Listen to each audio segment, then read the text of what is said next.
Magandang umaga, Pilipinas! Sa DZRH Radio, DZRH TV at DZRH Online. Kasama si Kuya Angelo Palmones. Magandang umaga, Pilipinas!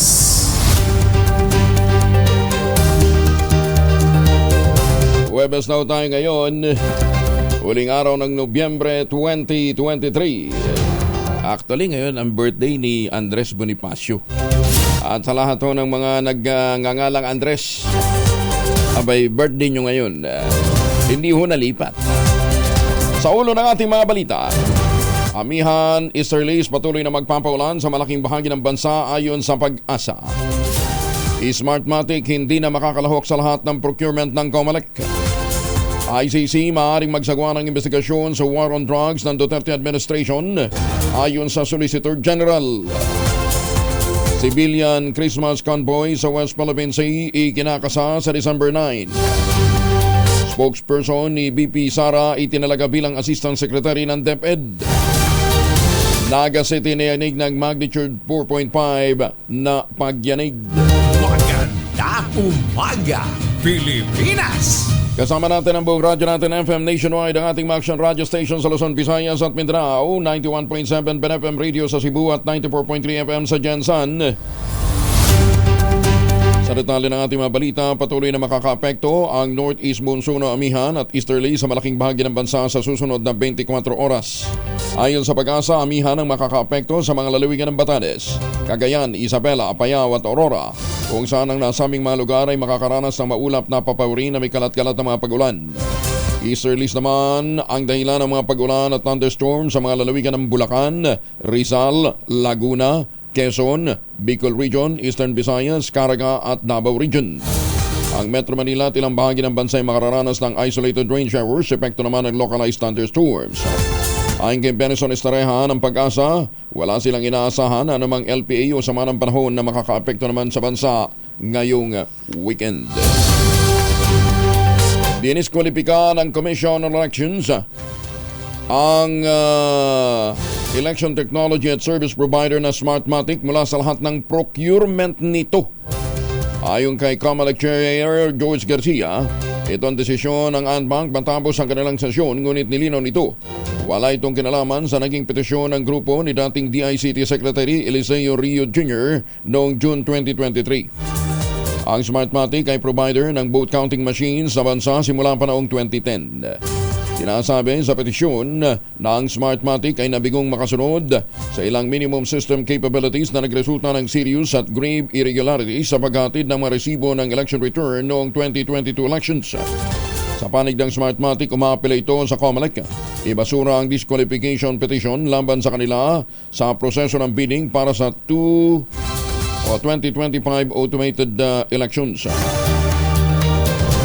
Pinaninindigan din ng kumpanya na ang mga akusasyon laban sa kanila ay walang batayan at ang mga petitioner ay nagbase lamang sa hearsay o chismis at kulang din ng ebidensya.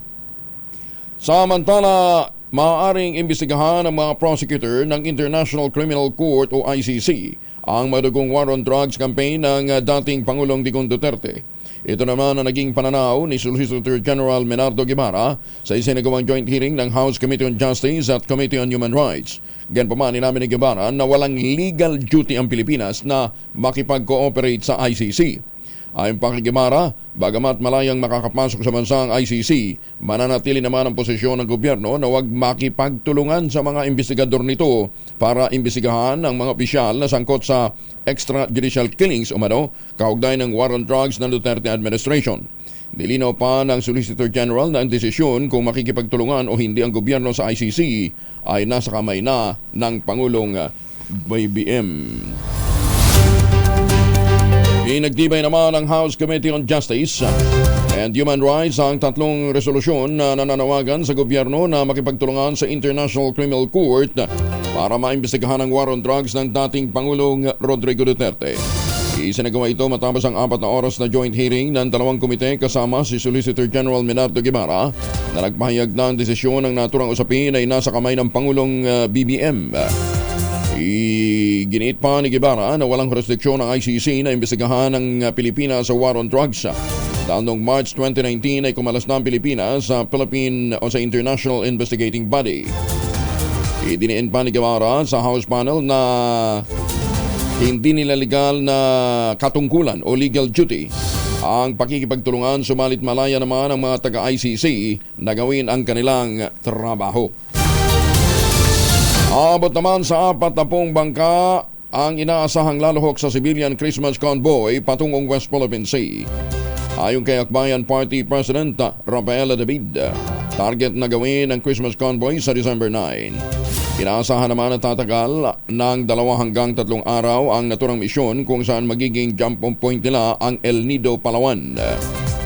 Patuloy anyang pakikipag-ugnayan ng kanilang grupo sa Philippine Coast Guard at iba pang security agencies para sa magiging ruta na ligtas naman para sa kanila. Layunin ng Christmas convoy na makapaghatid ng regalo at donasyong mga supply sa mga sundalong nakastasyon sa West Philippine Sea kabilang ang Patag Island, Lawak Island at Spratlys. Kinumpirma ng atin itong coalition ang pakikiisa nila Senador Risa Ontiveros at dating Senador Manny Pacquiao para naman sa send-off ng planong Christmas caravan sa Ayungin Shoal. Sa panayam ng DCRH, sinabi ni Edicio De La Torre, co-convener ng atin ito coalition, ang grupong maglalayag sa West Philippine Sea. Interesadong sumama ang ilang mga politiko at mga youth volunteers sa pagdadala ng mga pamasko sa mga isda at mga sundalo sa West Philippine Sea. Kabilang niya sa lalahok na civilian Christmas convoy sa Philippine Occupied Beaches ng West Philippine Sea ay 40 vessel. Si Senator Pacquiao at si Senator Ontiveros sigurado na. Yan ay talagang nakalantad. Hindi naman consolation kasama sa bangka, hindi nila kaya yun. Sila pupunta rin, meron ka rin send-off ceremony sa Pinas doon sa El Nido. Maraming doon, pati yung local church doon, local media, mga artists, may konting concert. Tapos, madaling araw ng Agis, babiyahe na yung Samantala, itinalaga namang ang tagapagsalita ni Vice President Sara Duterte na si Attorney Reynold Monsayak bilang bagong Assistant Secretary ng Department of Education. Mismong si Attorney Monsayak ang nag-anunsyo ng kanyang reassignment sa DepEd sa pamamagitan ng kanyang Facebook page. Ayon kay Monsayak, malagod niyang tinanggap ang bagong hamon na maglingkod sa DepEd. Si Monsayak ay naging tagapagsalita ni VP Inday Sara mula June 2022 hanggang nantanggapin ito ang bagong assignment epektibo October 2, 2023. Noong 2016, nagselbi si Monsayak bilang Commissioner at Acting Chair ng Presidential Commission on Good Government. Si Monsayak at ang VP Inday ay magkaklase sa law school sa San Beda College of Law. Niyanig ng magnitude 4.5 na lindol ang Camarines Sur dakong alas 3:18 ng umaga. Ayon sa Philippine Institute of Volcanology and Seismology o PBOX, ang pagyanig ay milalim na 7 kilometro lamang. Naitala ang epicenter ng lindol sa layong 11 kilometro timog kanluran ng Tinambak. Naramdaman ang intensity 4 sa Naga City. Instrumental intensity naman sa Pili of 4 sa Pini, Camarines Sur, 3 sa Pasacao, Camarines Sur, 2 sa Ginungayan, Quezon, at intensity 1 sa Tabaco Albay, Jose Panganiban sa Camarines Norte, Pulidio sa Quezon at Donsol sa Sorsogon. Sinigundahan ni Senator Amy Marcos sa mungkahi na gawing pang 2 o 3 taon ang pagbabudget sa Commission on Elections upang masimula na ang paghahanda sa 2025 midterm elections. Ayon sa senadora na siyang sponsor ng panukalang budget ng COMELEC sa plenaryo, masangkop ang 3-year budget cycle para sa komisyon dahil kada 3 taon din naman ang election cycle sa bansa. Sinabi pa ni Senator Amy na ang budget installment para sa konstruksyon ng COMELEC building ay patunay na may problema sa kasalukuyang budget cycle ng COMELEC. Hindi niya na-mobilize ng poll body ang pondo dahil hindi ito mabilis na inilalabas at hindi rin inaasahan ang pagbabagsak. Dagdag pa ng mababatas, nasa ilalim ng nasabing appropriations ang Multi-Year Construction Authority na inisyo ng Budget Department. I'm in full agreement with Senator Cayetano that in fact a 3-year budget cycle would be more appropriate for the COMELEC given that we have a 3-year election cycle. And the problems that the 1-year cycle produce are very, very evident in the construction of the COMELEC building. Ginagawang MICA, tapos sobrang liit yung unang release, hindi makapag-mobilize, and so on and on. Hindi nagamit yung pera, ibabalik na ulit. So, it's grossly inefficient in fact. And if there is a way either to do a MICA or multi-year appropriations and release system for COMELEC, or like the DPWH or some other legal innovation, I'm certain that it will be better served. Si Senator Amy Marcos, samantala all accounted for na ang lahat ng mga Pilipino sa gitna ng giyera sa pagitan ng Israel at Hamas. Ayon kay Pangulong Ferdinand Bongbong Marcos, masaya siyang malaman na buhay at ligtas ang natitirang Pinoy na si Noraline Agoho Bobadilla, na pinalaya ng grupong Hamas mula sa pagkabihag mula sa loob po ng 53 araw. Kasabay nito, nagpasalamat din ang Pangulong Marcos sa Israeli authorities sa kanilang pagtulong sa mga Pinoy na nasa Israel. Pinasalamatan din ng pamahalaan ng Egypt at Qatar dahil naman sa kanilang ginagawa ng papel para sa pagpapalaya ng mga hostage. Pinuri naman ni Speaker Martin Romualdez ang Marcos administration sa pagsusumikap nito na matiyak na ligtas na mapalaya ang OFW na si Noraline Bobadilla at ang kasama nitong hinostage ng grupong Hamas na lusubin ang Israel. Ayon kay Romualdez, ang pagpapalaya kay Bobadilla ay patunay na ginagawa ng gobyerno ang lahat kasabay ng pagpapasalamat sa tulong ng Israel, Egypt at Qatar sa kanilang naging papel para sa pagpapalaya ng mga bihag. Si Bobadilla at ang caregiver na si Gilinor Pacheco ay dinukot ng mga Hamas noong pang October 7. Si Pacheco ay pinalaya noong nakarang linggo at inaasahang babalik na ng Pilipinas bago magpasko, habang si Bobadilla naman ay nasa custody na ng Israel. Una rito mismo ang Pangulong BBM ang nagkumpirma na nakalaya mula sa militanteng grupo ng Hamas si Bobadilla, kaya't all accounted for na ang mga Pilipino.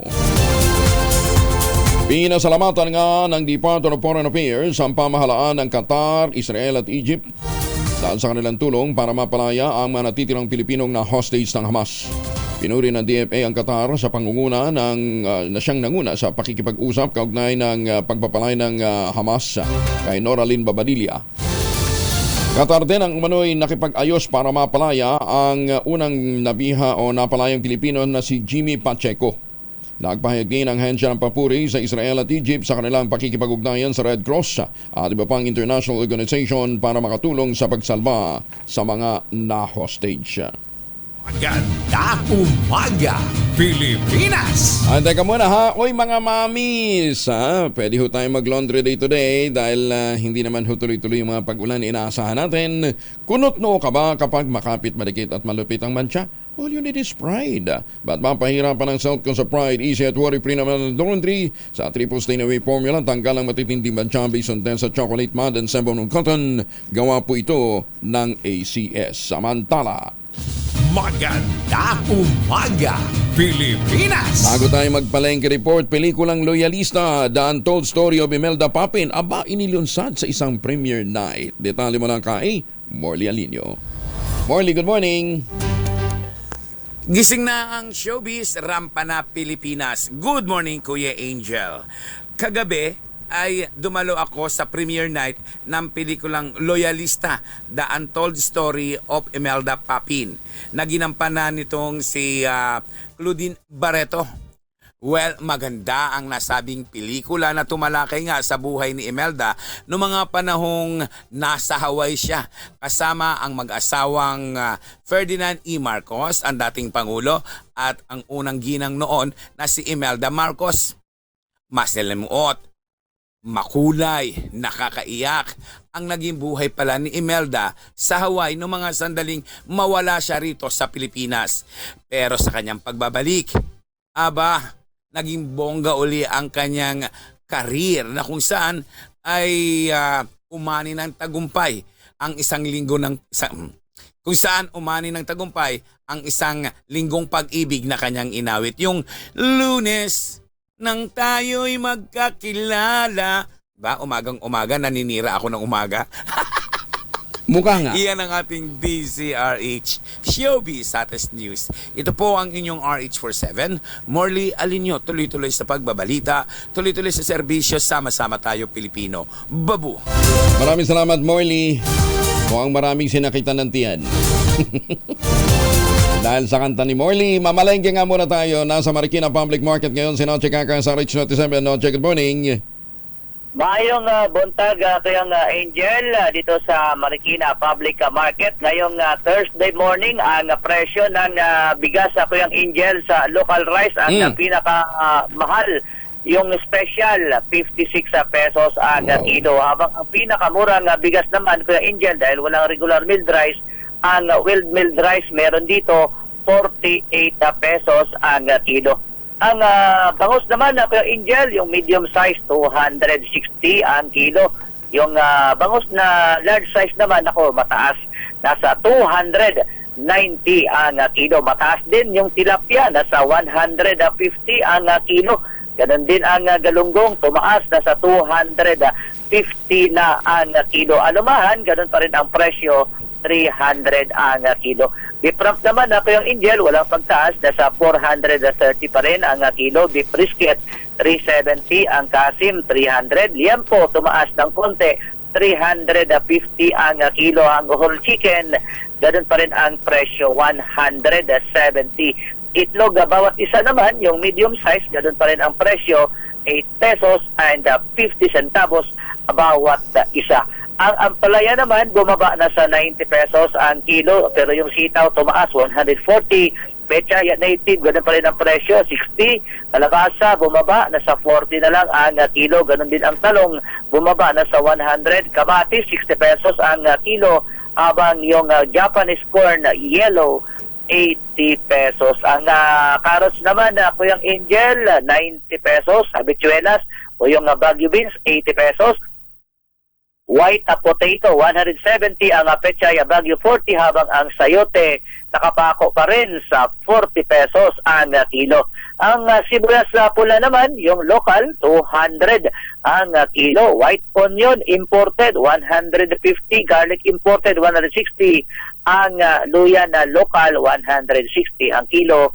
Habang ang siling labuyo, good news dahil bumaba ng bumaba, nasa 200 na lang ang kilo. Kalamansi naman, 90 pesos. Lakatan, 120. Latundan, 90. Papaya, solo, 80 pesos. Habang ang mangga, tumaas. Nako, eto na, papalapit na yung Pasko. 260 na ang kilo ng mangga. Ang sugar white naman, 90 pesos. Sugar was 80. Sugar brown, 80. Palm oil, 350 ml, 30 pesos. Habang palm oil, 1 liter, 90 pesos. Kung kayo naman ay naghahanap ng coconut oil, isama ko na rin. 350 ml, 25 pesos. Habang coconut oil, 1 liter, 90 pesos. So yan ang presyo ngayong pangunahing bilihin dito sa Marikina City Public Market. Wala ko na sa Pilipinas, DCRH. Sa Osinat yung tuloy sa pagbabalita, tuloy-tuloy sa serbisyo, sama-sama tayo, Pilipino. Maganda umaga, Pilipinas! Dagang salamat, Noche, at magandang umaga po sa mga taga-Alabat, Quezon. Ako sa Alabat, nandyan ho yung pinakamarami nating mga hatchery ngayon na dinevelop po ng mga mangingisda sa tulong po ni Governor Helen Tan. Magandang umaga din po sa mga taga-Switzerland. Oy mga misi, sa amoy araw ba si Bunso pag-uwi galing ng eskwela? Abay dalian sa germs sa katawan nila para labanan ang amoy araw at amoy pawis gumamit ng Shield Bath Soap regularly. Unbeatable ang Shield sa paglaban sa germs versus another brand by Shea Butter na pampalambot ang kuti sa presyong abot kaya, 12.50 SRP. Kaya mga misi sa ikalasyo, subukan ng Shield Bath Soap. Galit sa sakit, may malasakit, sulit na sulit. Mamaya po, meron na tayong bagong mahiwagang tunog. Malo, nandiyan na ba yung winner natin? Para makausap po natin at maituloy na ho natin yung ating mahiwagang tunog. Kinilala naman ang Governance Commission for GOCC o GCG Ang Philippine Amusement and Gaming Corporation binigyan ito ng 99.46% score sa taunang performance evaluation system para sa 2022. Ang nasabing score ang siyang pinakamataas sa kasaysayan ng PAGCOR at nakamit sa unang taon ng pamumuno ni Chairman at CEO Al Tenco na itinalaga ng Pangulong BBM noong August 2022. Ang PAGCOR ay nakakuha ng score na 98.08% noong 2021, 91.38% naman noong 2020. Mismong si PAGCOR COO at President na si Juanito Sanyosa ang tumanggap ng parangal at sinabi niyang itinaas ng naturang ahensya ang parangal sa PAGCOR at kaya't napahanay na sila sa mga pinakamahuhusay na gumaganap na GOCC sa buong bansa. Ang PS Award ay isang pagkilala na hindi natitinag na dedikasyon sa pinakamataas na pamantayan ng responsibility at kausayan ng mga korporasyon na pag-aari at kontrolado ng gobyerno. Samantala, nasa 44 million pesos na halaga naman ng mga appliances, mga jewelries, damit, motorcycle. Naku na pinsala sa sunog na naganap sa San Jose Occidental, Mindoro. Detalye na balita mula kay Brenda Valera. Good morning, Brenda. Magandang araw, Pilipinas. Sa inisyal na investigasyon ng Bureau of Fire Protection ay nasa 44 million pesos ang halaga ng pinsala mula sa 13 establishmentong nasunog noong Lunes sa San Jose Occidental, Mindoro. Ayon sa BFP, bandang 1:50 ng hapon nang may tumawag sa kanilang tanggapan na nasusunog ang ikalawang palapag ng tindahan ng mga appliances. Agad namang rumisponde ang BFP at ilang saglit lang ay idineklara na itong nasa fourth alarm dahil sa laki ng apoy at mabilis na kumalat sa mga kadikit itong establishmento. Bandang 4:30 ng hapon nang ideklara itong fire out. Ayon sa BFP, kinailangan nilang humingi ng tulong sa 4 na kalapit na bayan upang mabilis na maapula ang apoy at hindi na kumalat sapagkat ilang metro lamang ang layo nito sa isang gasoline station. Ayon kay Senior Fire Officer Norly Santos, nahirapan silang apulahin agad ang sunog dahil sa tindi ng apoy at lakas ng hanging amihan.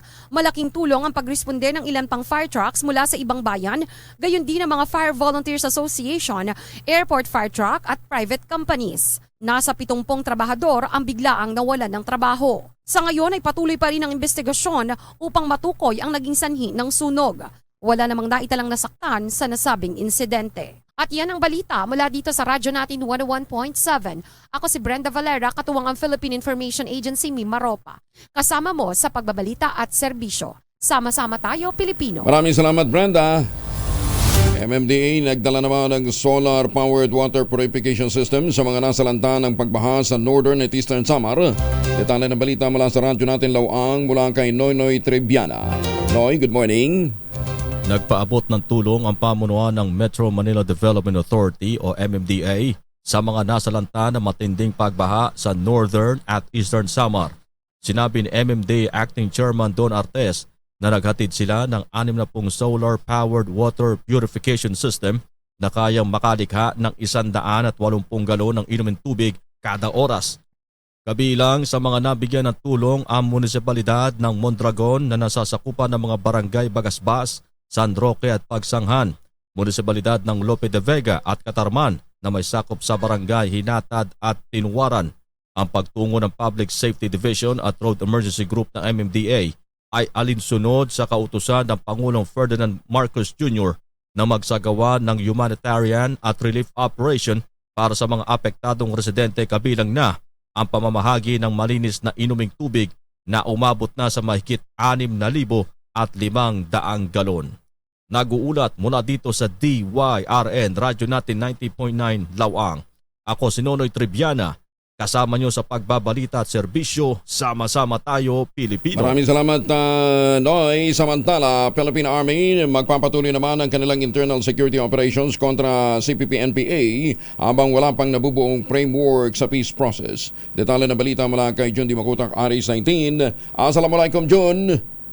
Sumainyo din ang kapayapaan, Kuyang Angel. Suportado ng Philippine Army ang joint statements ng Government of the Philippines o GPH at ng National Democratic Front of the Philippines o NDFP sa layuning makamtan ang anumang hakbangin para sa pag-abot ng mapayapang resolusyon sa dekada-dekada ng armed conflict sa pagitan ng AFP at ng CPP-NPA-NDF sa bansa. Sa inilabas sa press statement ni Lieutenant General Roy Galido, Commanding General of the Philippine Army, kung ito man daw Ang layunin ng NDFP para sa minimithing kapayapaan, aasahan niyang magsasalong ng armas sa mga natitirang CPP-NPA bilang pagsunod sa kagustuhang ito ng National Democratic Front of the Philippines. Mula sa panahon ni dating Pangulong Duterte, sa nakalipas sa 7 taong paglulunsad ng mga opensiba at countermeasures ng militar laban sa mga communist terrorist group, masasabing abot kamay na ang tagumpay ng gobyerno sa paglaban sa komunistang grupo sa bansa. Partikular dito sa Mindanao at katunayan, batay sa mga press releases ng militar, daan-daan na ang mga sumusukong mass-based supporters at mga combatants habang may ilan namang napapatay. At sa unang pagkakataon, dineklara na ang Region 11, Davao Region, AOR ng 10th Infantry Aguila Division bilang insurgency-free. Katunayan, sa 10th ID, ang mga military truck na dating sa gera ginagamit, ngayon kinonvert na bilang learning classrooms na tumutungo sa mga dating mass bases ng CPP, NPA, NDF at doon nagtuturo sa mga kabundukan ng Davao Region. Sa huling bahagi ng press statement ni CGPA, Lieutenant General Roy Galido nakasaad na habang wala pang final peace framework ang GPH at ang NDFP, magpapatuloy ang Philippine Army sa mga internal security operations ito sa buong bansa laban sa CPP, NPA at patuloy nilang in-neutralize ang mga natitira pang armed groups. Mula sa kononahan sa Pilipinas, DZRH, ako si RH19, June Dimakutak, tuloy-tuloy sa pagbabalita, tuloy-tuloy na serbisyo, sama-sama tayo, Pilipino. Sukran John, maraming salamat. Babaeng nakitulog lamang tumangay ng 3 buwang gulang na sanggol sa Olongapo City. Napakawalang konsensya naman ito. Walang awa dun sa nanay, ano? Detalye ng balita mula kay Danny Kumilang, RH37. Danny, good morning. Pinaghanap na ngayon ng mga otoridad ang isang babae matapos nitong tangayin ang 3 buwang gulang na sanggol kahapon ng madaling araw sa lungsod ng Olongapo. Base sa kumakalat na identification card ng suspect sa social media, ito ay nakilalang si Aida Modal Gonzales at empleyado umano ng Subic Seafront Terminal bilang serbidora sa loob ng Subic Bay Freeport Zone. Sa panayam ng media sa tiyuhin ng sanggol na si Milandro Hililio, pinatuloy umano ng mag-asawa sa kanilang bahay sa Barangay Gordon Heights, Upper Woodhouse itong si Aida dahil kaibigan nila ito at pansamantalang pinagpalipas umano ng gabi dahil wala na umano itong masakyang papauwi. Ngunit pagdating ng madaling araw ay napansin ng mag-asawa na wala na umano ang suspect maging ang kanilang anak na 3 buwang gulang na sanggol. Sa ngayon ay kasalukuyang nagsasagawa ng follow-up operation ang kapulisan ng Olongapo upang matuntun at mahuli ang suspect upang maibalik ang tinangay na sanggol. Samantalang nananawagan ang pamilya ng biktima na agad ipagbigay alam sa kapulisan na nasabing lungsod sakaling may nakakilala kung nasaan ang naturang suspect. Mula sa kauna-unahan sa Pilipinas, DCRH, ito si Danny Kumilang, tuloy-tuloy sa pagbabalita, tuloy-tuloy sa serbisyo. Sama-sama tayo, Pilipino! Maraming salamat, Danny. Maya pa ba kikayunga sa ating mga sukiho dyan sa Pampanga? Ito naman, bagong silang na sanggol, natagpo ang patay naman sa isang sako sa Bakakay, Albay. Detalye ng balita mula kay Ray Baton Jr. mula sa radyo natin Birak. Ray, Diyos marahing aga. Isang bagong silang na sanggol ang nakuha ng mga residente nitong nakaraang Martes ng gabi sa sitio Tanguwid, Sugod sa bayan ng Bakakay sa lalawigan ng Albay. Natagpuan di umano ito ng ilang mga kalalakihan habang nangunguha ng kabibe sa nasabing lugar. Sa ngayon ay nasa Siga Memorial District Hospital sa Tabaco City ang sanggol at nasa pangangalaga ngayon ng Municipal Social Welfare Development Office Bakakay at Rural Health Unit ng Bakakay. Patuloy naman na iniimbestiga ng Bakakay Municipal Police Station ang insidente at inaalam ngayon kung sino mga magulang nito. Mula sa kauna-unang radyo sa Pilipinas, DZRH, ito si Ray Baton Jr. Tuloy-tuloy sa pagbabalita, tuloy-tuloy sa serbisyo. Sama-sama tayo, Pilipino. Mabalos, Ray. Samantala sa Pangasinan, yung mga bagong opisyal ng Sangguniang Kabataan, nanumpa na.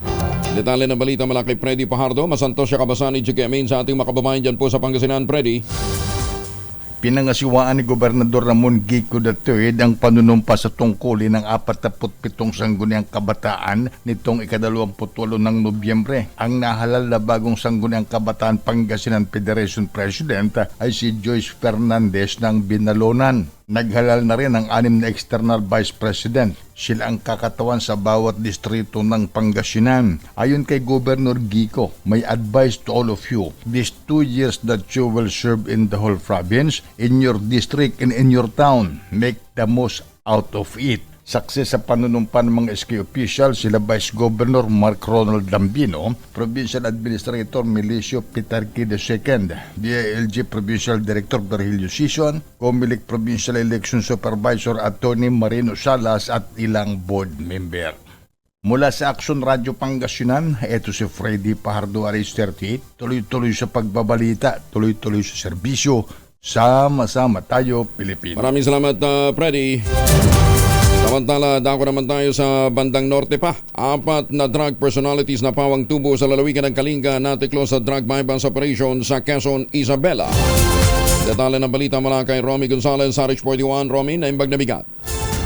Nakapiit na ang 4 na drug suspects matapos magbenta ng 12 milyong pisong halaga ng marijuana sa Quezon, Isabela.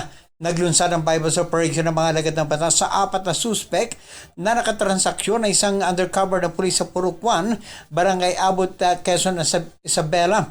Nakilala ang mga pinaghinalaan na sina Erickson Waknang, 25, na residente ng Lacnog, Tabuk City, Troy Balok, 32, ng Butbuting Layan, Yesrael Magongoy, 18, ng Agbanawag, Tabuk City, at August Malnag, 28, ng Butbuting Layan, Kalinga.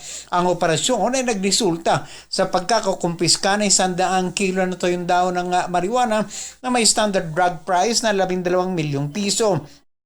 Na-recover din ang isang caliber 9mm pistol, may bala, bypass at budel money at ang motorsiklo at tricycle na ginamit ng mga suspect sa naturang drug transaction. Ang mga nasamsam na kontrabando ay nasa pangangalaga ng PNP Crime Laboratory.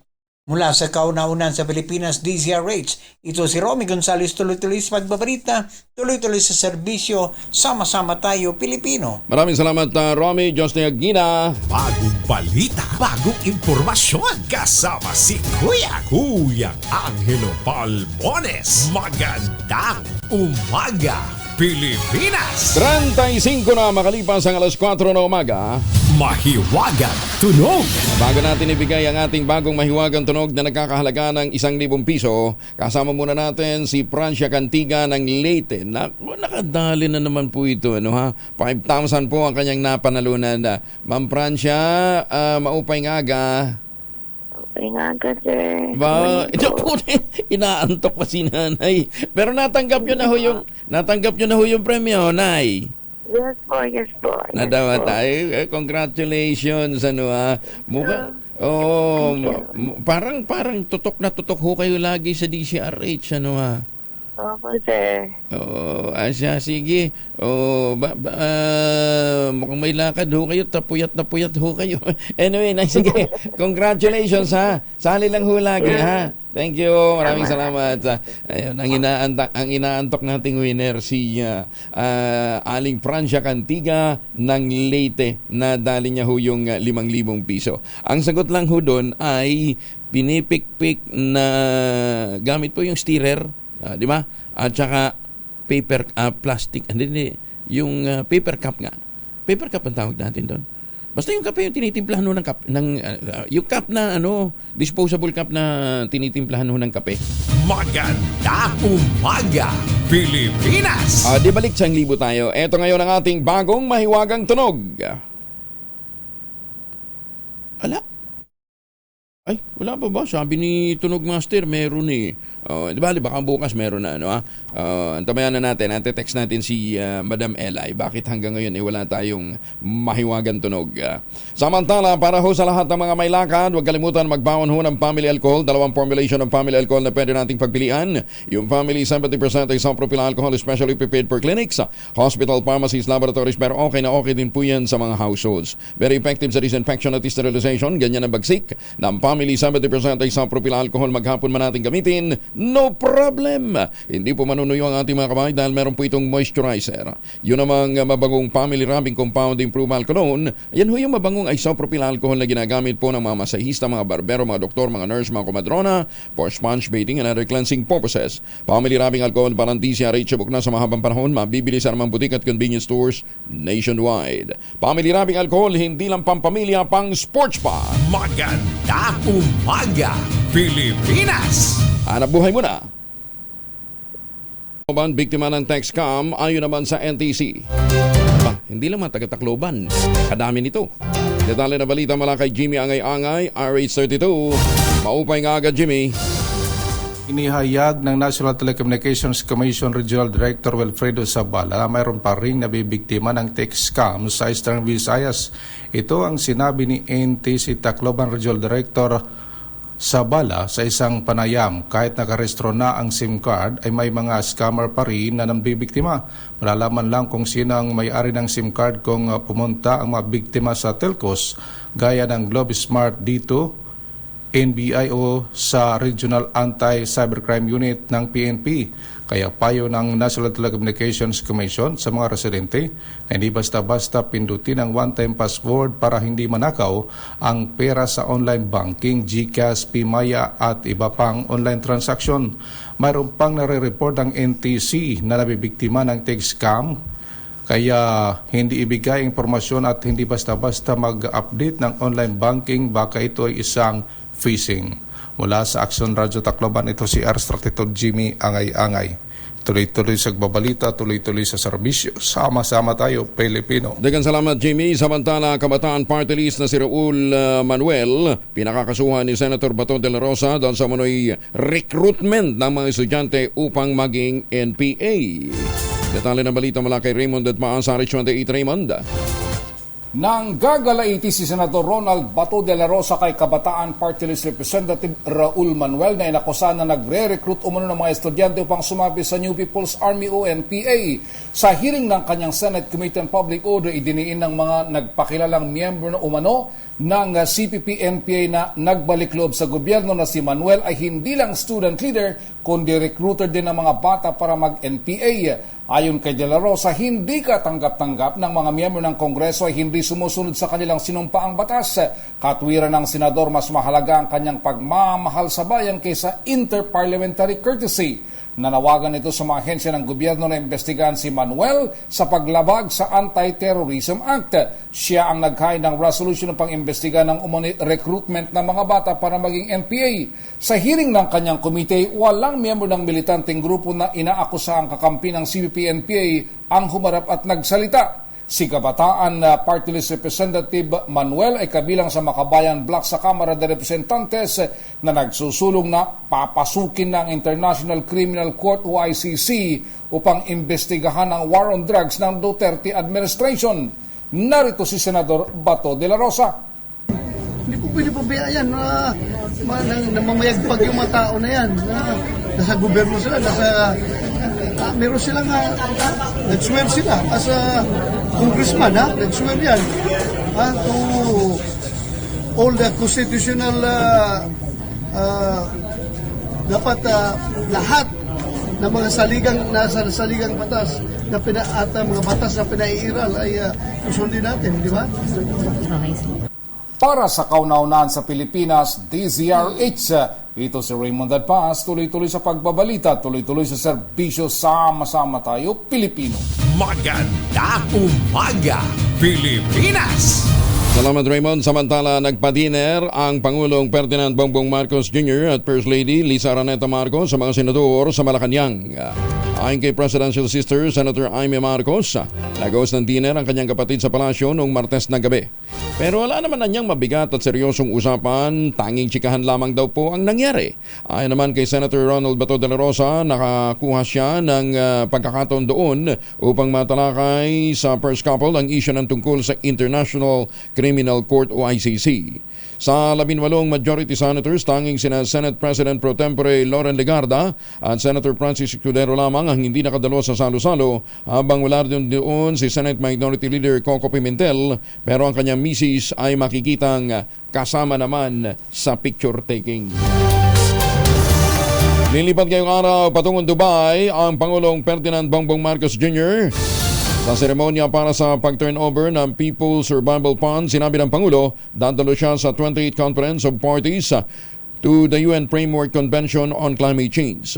Ayon sa Pangulong Marcos, isusulong niya sa convention na suportahan ng mga bansa ang climate financing. Sinabi ng Presidente na mahalagang makibahagi ang bawat bansa na matulungan ang pinakaapektado ng pagbabago ng panahon. Sa pre-departure briefing, sinabi pa ng Department of Foreign Affairs, inaasahan meron ding bilateral meetings ang Pangulo sa Dubai kasama ang ilang world leaders. Ikinamatay ng elepanteng si Bishwa Maali o Mali ng Manila Zoo ang pagkakaroon ng tinatawag na congestive heart failure dahil sa kanser. Ito ang lumabas na resulta ng pagsusuri ng mga veterinaryo sa pamamagitan ng isinagawang necropsy kay Mali. Ayon sa Manila Zoo veterinarian na si Dr. Heinrich Patrick Domingo, batay sa necropsy, napag-alaman na may makapal palang taba na nakabara sa kanyang puso, kaya't nahirapan ang puso ng naturang elepante na mag-pump ng dugo sa kanyang katawan at nagdulot nga po ng kanyang pagkamatay. Idinagdag pa ni Dr. Domingo na nagkaroon din ng maraming tumor sa iba't ibang organs niya at dumanas din ito ng tinatawag na pyometra kidney inflammation at iba pang komplikasyon. Ilang araw din bago ang pagkamatay ni Mali, napansin na may kakaibang ikinikilos ang naturang elepante hanggang sa oras na 3:45 kung saan tuluyan na siyang nawala ng buhay. Ayon naman kay Manila Mayor Hani Lacuna, pinagpaplanuhan nilang ipreserba ang labi ni Mali sa pamamagitan ng taxidermy. Naku, marami-raming gugugulin tayong gamot dyan kasi sa bagay hindi na bago yan. Ano? Sa Ilocos, doon sa baluarte ni Chavit Singson, meron ho siyang taxidermy na elepante. Pagka napunta kayo doon. Pero at least si Mali, di ba? Meron siyang rebulto diyan sa may Manila Zoo. Buti pa si Mali, may rebulto, Matagal-tagal na rin ho siyang nandito ho sa Pilipinas. Hindi na siya nakauwi ng Sri Lanka, Ay, pero alam ba ninyo sa Russia, baka gusto niyo pumunta ng Russia, puntahan ho ninyo, meron din hong statue doon ng meron naman statue doon ng daga. Daga. Kasi nga po, pinagpapasalamat nila, pinapasalamatan ho ng Russia, ang mga eksperto, ang mga daga, dahil ginagamit ito sa laboratorio, yung mga laboratory mice. Ayan, isinasakripisyo daw ang kanilang buhay para ho sa pagsusulong ng scientific research. Kita ho ninyo, Buti pa yung mga daga, napapakinabangan natin ang gusto, sa scientific research yan, So, para ho sa mga gustong pumunta ho dyan sa Russia, tingnan ho ninyo, Uy, alam ba ninyo na ang daga ay kamag-anak ho ng tarsier? Kamag-anak ng tarsier, hindi naman talaga hindi naman talaga monkey. Pero ang tawag natin ho sa tarsier ay smallest monkey. Diyan ho sa Arakan, sa North Cotabato, para ho sa mga taga North Cotabato, ayan may nakita hong ilang tarsier diyan po sa Arakan Valley sa North Cotabato. Ingatan ho ninyo, alagaan ho ninyo, wag ho sasaktan yan, wag ho hulihin yan dahil endangered species yan. Pangalawa, yan po ay isang indicator na buhay, masiglang masigla, may maganda ang biodiversity dyan po sa Arakan Valley sa North Cotabato. Kaya Governor Lala Mendoza, maraming salamat dito sa inyong ginagawang pangangalaga ng mga tarsira dyan po sa lalawigan ng North Cotabato, partikular na sa kabundukan ng Arakan Valley. Ayan, and speaking of gubat, alam ba niyo sa Japan, meron naman silang practice doon sa Japan. Yan. Tingnan ho ninyo, akala ho ninyo bonsai yan. Yan ho ang pumalit sa bonsai kalaunan. Pero ang tawag ho diyan ay daisugi. Yan po ay isang art ng pagpapatubo ho ng puno nang hindi sinasaktan yung buong halaman. Puputulin niya lang ibig. Tapos po sa cedar cedar family, Yan, daisugi. Yan po ay art of growing tree diyan po sa Japan. Galing Oo. So doon ho sa Japan, matindi ang ang kanilang pangangalaga sa gubat sa pamamagitan ho ng pagde-develop ng mga iba't ibang technology. Pero yan hindi ho bago. 600-year-old Japanese technique na ho yan ng pagpapanatili ng kanilang gubat doon. Although ito'y natigil na nga po in recent years, dahil nga ang inintroduce naman nila para sa preservation ng halaman ay bonsai. Ayan. And speaking of forest pa rin, congratulations dyan sa Canada, Abay, mantakin ho ninyo, 91% pa rin ho ng kagubatan ng Canada ang napipreserve hanggang sa kasalukuyan. Sa Pilipinas, 9. Below 9% na yan. Nasa 7% na lang po ang natitirang forest cover ho ng Pilipinas. Nakakahiya! Ay, sus may Ginoo. Ayan sa mga suki natin dyan sa Canada, kaya pala magandang klima nyo dyan. Tsaka maganda ang langhap ninyo ng hangin. Ay dahil 91% pa rin ang inyong forest cover. Kagaling Ito pa. Tuloy na rin natin to. Nandito na lang tayo Diyan po naman sa Japan, meron pong isang isla diyan o isang residential area na nasa Aogashima volcano.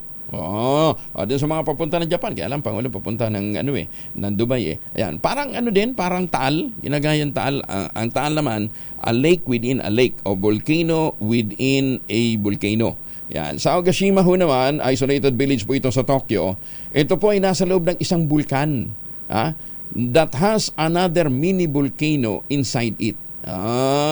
Di ba? Kaganda. Kaya lang kakaiba ho siya dahil island talaga siya dito naman ho sa Taal, lake naman ho yung nakapaligid doon ho sa bulkan na nasa kaldera. Yan.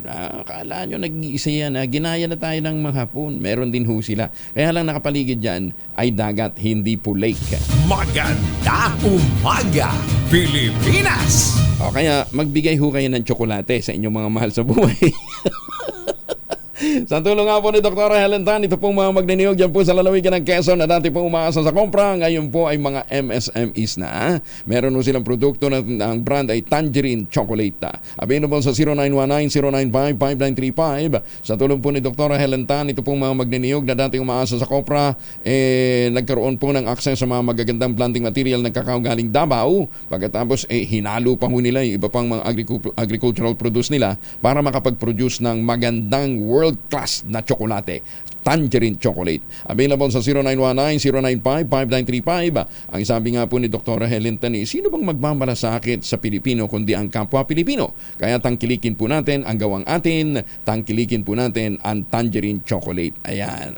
Sabi po ni Dr. Helen Tan, pagka kayo po'y nagregalo ng Tangerine Chocolate, bukod ho sa tumulong na ho kayo sa mga MSMEs dyan po sa lalawigan ng Quezon, sa ating mga magsasaka, na-boost pa ninyo ang immune system ng inyong mga sa buhay dahil ang dark chocolate ay alam na immune booster. Maganda umaga, Pilipinas! Happy birthday sa lahat ng mga nagangalang Andres ngayong araw na ito, lalong-lalo na kay Chair Andrea Domingo. Ayan, si Ma'am Didi ay nagdiriwang po ng kanyang tiya't birthday ngayon. Chairman Didi, happy birthday and more birthdays to come. Sa Mindanao naman, nagdiriwang yung pong kanang kamay ni Governor Lala Mendoza, si Don Rene Villarico. Ayan, Ren, happy birthday at sana ay marami ka pang matulungan.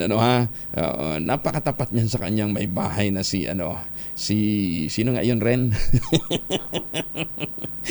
Magagalit sa atin si Donya Aying. At congratulations naman sa mga outstanding CEO. Kasama ho sa pinarangalan dyan bilang mga hot CEOs ng Business Asia ay ang ating kaibigang si NGCP President Anthony Almeida. President Tony, binabati ka ng mga mapitagan at kasama din siyempre ang ating kasama tuwing Tuesday and Thursday si PGM Wick Biloso ng GSIS. Ayan, congratulations sa inyo pong parangal bilang mga outstanding, mga gagaling ho na mga pinuno ng iba't ibang mga ahensya ng gobyerno. Pero kung pagalingan lang din, magaling din si Bukal Bing Solis ng Romblon, Ma'am Bing, magandang umaga. Alam niyo na ginawa ni Ma'am Bing Solis ng radyo natin dyan sa Romblon. Bukal ho ito, board member ho ito. Yung kanyang 13th month pay, ginamit ho niya pagbili ng TV at ipinamigay sa mga daycare center dyan po sa Romblon. Kagaling, Mambing, sana all. Maganda umaga, Pilipinas! 4 minuto na lamang bago po mag-alas 5 ng umaga. Pilipinas! Ohayo gozaimasu sa mga suki natin dyan sa Japan. Meron din daw sila doon ano tawag dito? Statwa ng Putotoy. Meron nga, napuntahan ko yun ano naman yun, may mga ritual sila doon, paano daw po yun. Katulad may piyesta. Hindi lang hindi lang rebulto. Meron talaga silang piyesta doon ng palos. Yun, palos piyesta. Hindi totoo. Meron silang shrine doon ng iba't ibang size ng mga putote. Gusto ho niya, yan ang gusto ho ng mga Hapon Maganda umaga, Pilipinas! Pero kung hindi, meron nga silang mga ritual na ganyan ng palos, pero hindi naman napapakinabangan, kinakailangan nilang mag-ultabayo. Mabuti na lang yung postbiotic na develop ho dyan sa Japan, Naintindihan natin sila kung bakit kinakailangan nilang isulong yan, Anyway, yun ho sa mga pag-aaral, ang sleep deficiency, puyat, stress, at iba pang mga kakulang, yung nakaka-apekto sa ating pagpapahinga, Yan daw po isa sa dahilan kung bakit nagkakaroon ng sakit sa puso, hypertension, diabetes, stroke, obesity, poor sexual performance at depression ang isang tao. Ayan, Kaya kinakailangan magkaroon tayo ng quality sleep araw-araw. Yung magandang tulog para magandang gising.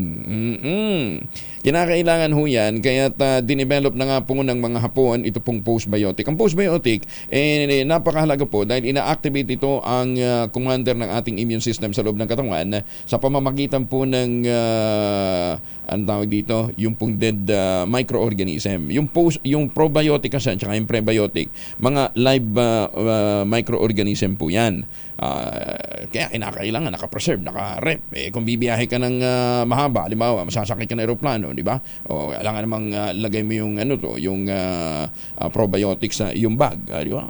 Masisira yun kasi kinakailangan nasa refrigeration yun. Kaya dinevelop ho nila ang postbiotic. At yan ho naman ang laman ng Ultabayo na available na ho ngayon sa Mercury Drug. Magandang umaga po sa mga taga-Mercury dyan po sa Marikina. Mga taga-Marikina, wag nyo naman pakiwin. Hayaan nyo namang makabili din po muna yung iba. At saka sa live na po ng Kapuluan na meron pong Mercury Drug Store, meron ho silang supply ngayon ng Ultabayo. Pero available pa rin ho sa Shopee, Lazada, TikTok para ho doon sa mga gustong mag-avail ho nito kung wala kayong mapuntahang Mercury Drug Store.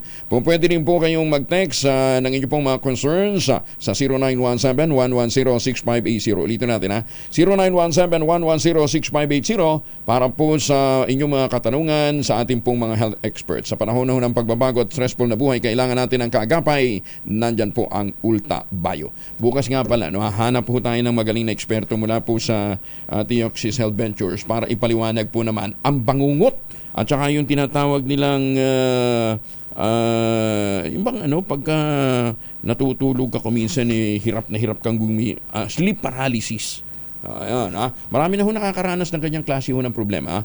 Sleep paralysis. Pag-usapan natin yan bukas, Maganda umaga, Pilipinas! Pasok bilang Philippine representative ang Ateneo de Davao University Rocketry Team sa gaganaping Spaceport America Cup 2024. Ang ADNO Rocketry Team ang nag-iisa at kauna-unahang Philippine team na nakakwalify sa naturang kompetisyon. Sila ay nakatayang lumahok sa 10K commercially off the shelf o COTS category kung saan gagawa sila ng rocket na gawa sa COTS na materyales at patlili pa rin ito sa taas na 10,000 feet na may 8.8 pound na karga. Baka galing Binubuo ang koponan ng Pilipinas ng 30 estudyante at 5 mentor at sila ay makakaharap ng mahigit sa 100 at 50 mga institusyon mula sa iba't ibang bansa. Ang kompetisyon ay gaganapin June 17 hanggang 22, 2024. Next year po yan sa New Mexico, USA. dapat matulungan to ng pamahalaan dahil ito'y pagpapakita na talaga tayo lumalaban na sa mga international derby ng aerospace. Inaanyayahan din ang universidad ang namang sponsorship o tulong para sa team at para rin sa hinaharap ng nag-iisang universidad na may aerospace engineering program. Para magandang pumunta dito, Malo. Cover natin to, New Mexico, USA, June 17 to 22. 2024. Next year pa naman. Congratulations dito po sa mga estudyante ng University ng Ateneo de Davao University Rocketry Team. Bakit nyo nagsasapaw yan? Ulitin natin. Maganda umaga, Pilipinas! Diba nakakatuwa yun na ang Pilipinas ay meron ng mga panlaban sa mga rocket competition sa iba't ibang panig ng mundo. Schedule nga natin bukas yung mga team members nito. Samantala, para ho naman sa ating masuki dyan sa Central Luzon, meron pa hong mga available units ready for occupancy ang Westchester Realty para sa kanilang proyekto, yung si Vera Bacolor, si Vera Bambalacat at Samira. Abang gagawin lamang ho ninyo makipag-ugnayan po sa 0996-501-5555 o sa 0947-434-5555. Ito pa rin ang pangarap na magkaroon ng sariling bahay sa presyong abot kaya. Ang kagandahan po nito, ready for occupancy na po siya, kaya 7 days after take-out ng Pag-ibig Housing Loan, pwede na kayong maglipat bahay agad. At kung ngayon ho kayo bibili, may chance pa ho kayong manalo ng mga exciting prizes plus a brand new car. Kaya bago ng bahay mo, bago pang kotse mo, pagpasok ng bagong taon. Ayan, So ano pang hinihintay nyo? Tawag na kagad. 0996-501-5555 at 0947-434-5555. 5:05 ang oras sa buong kapuluan. Kasama na natin si Alzar Aurelio mula sa Pag-asa. Alzar, good morning. Hello, good morning po sa ating lahat. Una sa lahat, wala po tayong binabantayan na low pressure area o bagyo sa Dagat Pasipiko at din po sa loob ng PAR. Pero may inaasahan tayo ng mga pag-ulan, lalo po yung paminsan-minsan malalakas sa pag-ulan, sa Apayao, Batanes at sa Cagayan, kasama ang Babuyan Islands, dahil po yan sa Amihan. Yung pong Amihan ay naapektuhan ang Northern Luzon. Sa Ilocos Region at din po sa lalabing bahagi ng Cordillera at lalabing bahagi ng Cagayan Valley ay magiging bahagyang maulap hanggang sa maulap ang kalangitan na may tsansa po ng mga isolated na mahinang pag-ulan. Sa lalabing bahagi po ng bansa, kasama po ang Metro Manila ay inaasahan po na maganda at maliwanag sa panahon, maliban lang po sa mga localized thunderstorm na kusang magbibigay ito ng mga isolated na pag-ulan. Ngayong araw, ang agwat ng temperatura sa Metro Manila ay 25 hanggang 33 degree Celsius. Yan po ang ating update sa lagay na panahon mula sa Pag-asa. Ako po si Alzar D. Aurelio. Maraming salamat si Alzar Aurelio mula sa DOST Pag-asa. Yan, So, may mga pag-ulan tayong nararanasan pero at least walang bagyo. Isang bagyo lang talaga ang dumaan sa Pilipinas nito pong Nobyembre. Kasi bukas, December 1 Maganda umaga, Pilipinas! Pero saan man po ang lakad ninyo ngayong araw nito, huwag kalimutan, magmaon po ng proteksyon ng pamilya laban po sa mikrobyo. Dalawang formulation ng family alcohol na pwede niyong pagpilian. Yung family 70% ay isopropyl alcohol, especially prepared for clinics, hospital, pharmacies, laboratories, pero okay na okay din po yan sa mga households. Very effective sa disinfection at sterilization.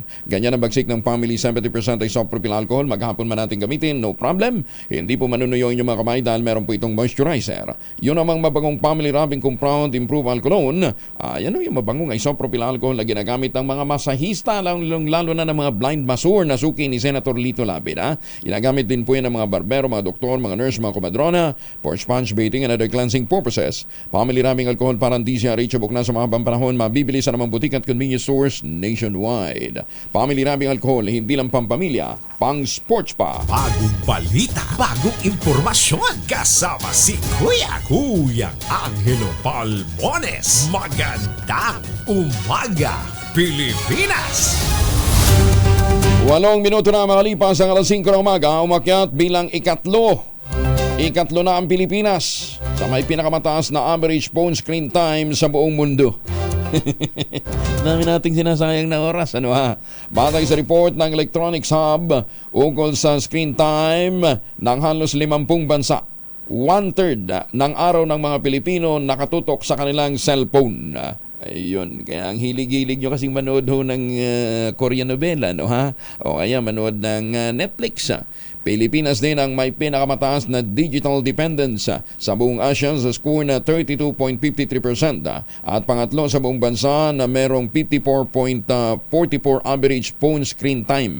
Pinakamataas din ang Pilipinas sa average time spent on social media sa score na 21.91 at 62.5% na prevalence rate of smartphone addiction ng mga Pilipino adolescents.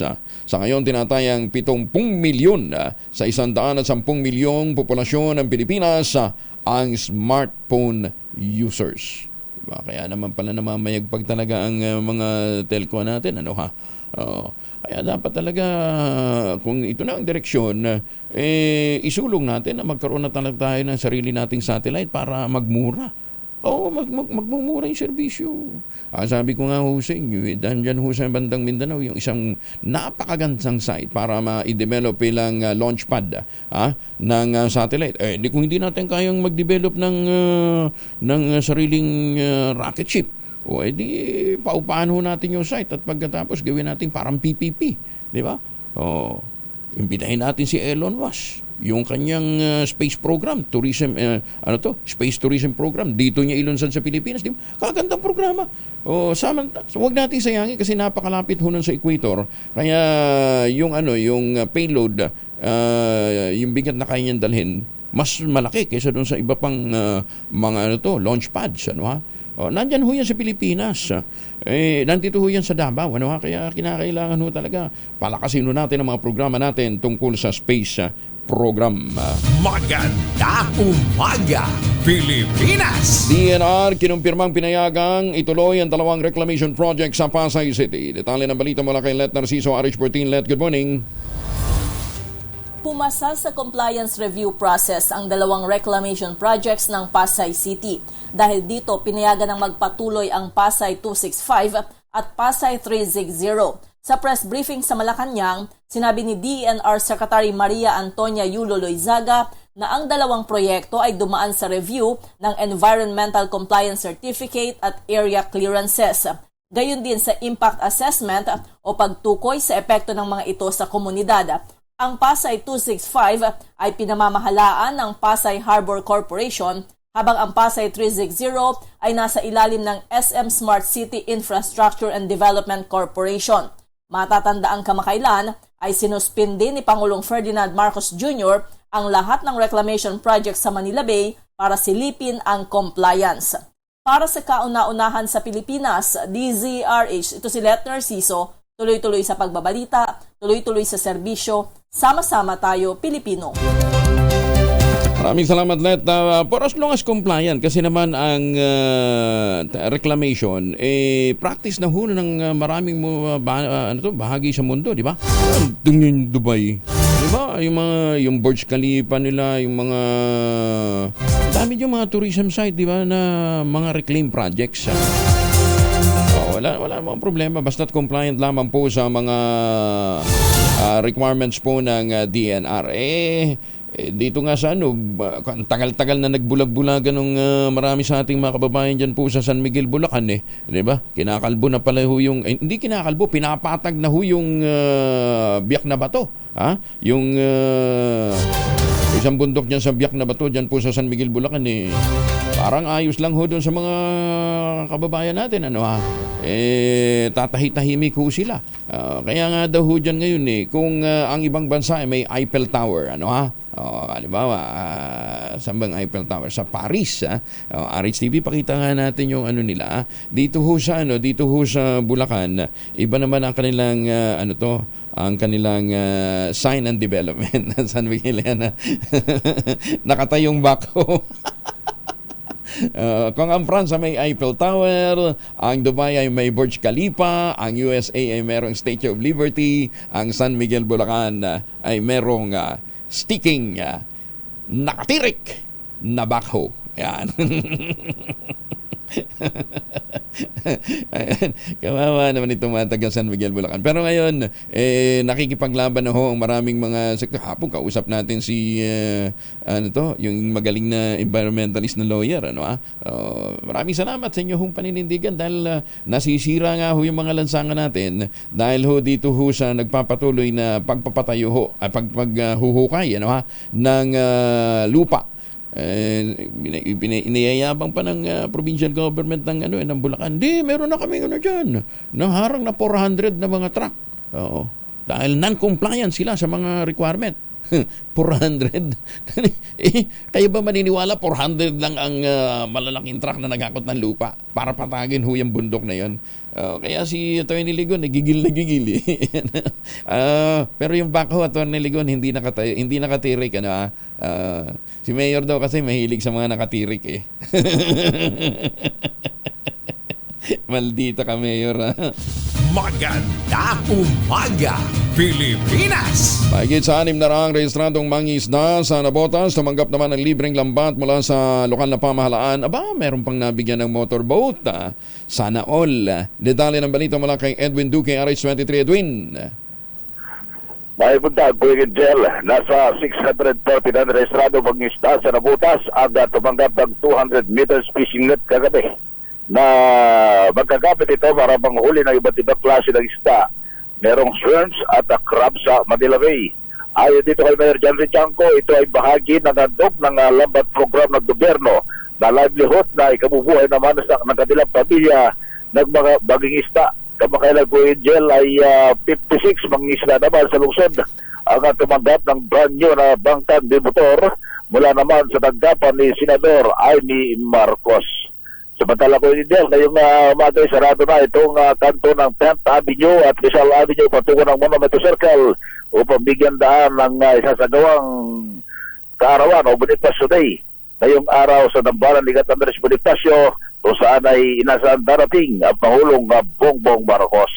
Mula pa rin sa Karara sa Pilipinas, isa rin sa Kusares 23 and with Duque tuloy-tuloy sa pagbabalita, tuloy-tuloy sa serbisyo, sama-sama tayo, Pilipino. Duwin, nung Lunes, walang naging activity. Inilipat lang yung holiday pero yung mga ceremonial activities gagawin pa rin ngayong araw na ito dahil ngayon ang araw ni Bonifacio. Yes, ako ano yung inasahang mangyayari sana nung Lunes, ngayong araw ito mangyayari dito sa Bonifacio sa Monumento Circle, Ligat Andres sa Bonifacio sa Caloocan. Okay, sige. Maraming salamat. So, hindi ng traffic dyan pagka nagkataon. Yes, Kuya Del, itong 10th Avenue parang araw na. Dahil yung galing ng Maynila, papunta sa monumento, kumakanan sa may 10th Avenue, tapos kakaliwa sa Serrano, patungo ng EDSA, papunta naman ng Cubao, at iba naman na mag-iigaw sa kanto ng Gatillo para pupunta ng monumento to MacArthur Highway. Sige. Maraming salamat si Edwin Duque mula po sa Cabanaba area. Maganda umaga, Pilipinas! Ang magamang Senator Lito Lapid at saka si Isabel Ortega, posible daw pong magsama sa isang film project. Detalye ng balita mula kay Gorgie Rula. Gorgie, good morning! Marami pa rin ang hindi nakakaalam na si Senator Lito Lapid ang ama ng kapuso actress na si Isabel Ortega, ang kanyang inayang dating singer-actress na si Michelle Ortega. Ngayong muling naging active si Senator Lapid sa pag-aartista via Batang Quiapo, may posibilidad na magkaroon siya ng project na makakasama ang kanyang anak na si Isabel. At kahit si Isabel ay open din sa posibilidad na iyon. Heto ang pahayag ni Isabel Ortega. Of course, maliit lang din ang mundo ng showbiz. So if ever naman na someday magkaroon na ganong opportunity, why not, diba? Pero of course, we're both doing our own things right now. So maybe hindi pa sa ngayon, in the near future. Yan ang pahayag ni Isabel Ortega at ang sabi naman ni Senator Lito Lapid, gusto rin daw niyang makasama sa isang film project ang kanyang anak pero magkaiba lang daw kasi sila ngayon ng istasyon pero bukas naman daw siya sa collaboration. At yan na lang ang ating aabangan mula sa kauna-unahan sa Pilipinas, DZRH. Ito po si Gorgie Rula, tuloy-tuloy sa pagbabalita, tuloy-tuloy sa serbisyo, sama-sama tayo, Pilipino. Maraming salamat, Gorgie. Alam mo, nakakausap natin to si Senator Tolitz recently. Ang ganda ng suggestion niya dito sa West Philippine Sea. Ang sabi niya, masyadong napupolitika Bakit hindi ho natin gamitin yung mga Chinese businessmen, yung mga may mga transaksyon ho sa China? Sila na ho yung, kasi siyempre yung mga raw materials natin, ang gagaling naman yun sa China, mga equipment, ano ha? Alam naman natin na ganun ho kalakas ngayon ang ekonomiya ng China. At pagdating ho sa advancement ng technology, hindi din naman ho sila nanguhuli. Nakikipagsabayan din ho yan sa Japan. Katunayan, magaganda din ho yung kanilang mga na-develop na mga technology. Ano? So, sabi niya, bakit nga ba hindi na lang natin itap ang mga negosyante para sila yung makipag-usap sa Beijing na wag nang binubuli, wag nang binubuli yung mga mangingisdang Pilipino dahil hanap buhay ho naman lang pinagtutuunan ng mga Pilipino diyan Wala naman tayong intensyon na buwagin yung island na pinatayo nila doon, di ba? Kasi naman yung mga ganyang island na yan, darating din ho ang panahon, gaganda din ho ang kalikasan pagka may sinisira kang bahagi ng karagatan, di ba? Maganda yung kanyang suggestion. Bakit nga ba hindi na lang ho ang mga negosyante, mga Filipino businessmen ang magkaisa, magtungo ho sa Beijing, magmarcha doon sila magkaraman, di ba? Kausapin nila si Xi Jinping, si President Xi Jinping, para sabihin na, kung binubuli, sige kayo, hindi kami makipagkakalan. Huwag naman ganoon, walang takutan. Total kami ho naman nakikipagkalakalan ho sa inyo, di ba? Para, huwag na ho politiko, kasi pagka politiko, dami-daming wento, di ba? Wala namang wenta. Ngayon nagtuturuan sila sino bang naging dahilan, sino ba talaga nagpabaya, ba't naitayo yung isla ng yung artificial island dyan sa West Philippine Sea ng China, di ba? Nagtuturuan sila pare-pareho kayo nagpabaya Maganda umaga, Pilipinas! Buhay na lang nga tayo, alas 5:20. Champion! Ay, magandang umaga kay Direk Coral Lasania ng TV5. Sa mga nakatutok sa atin dyan sa newsroom ng TV5, magandang umaga.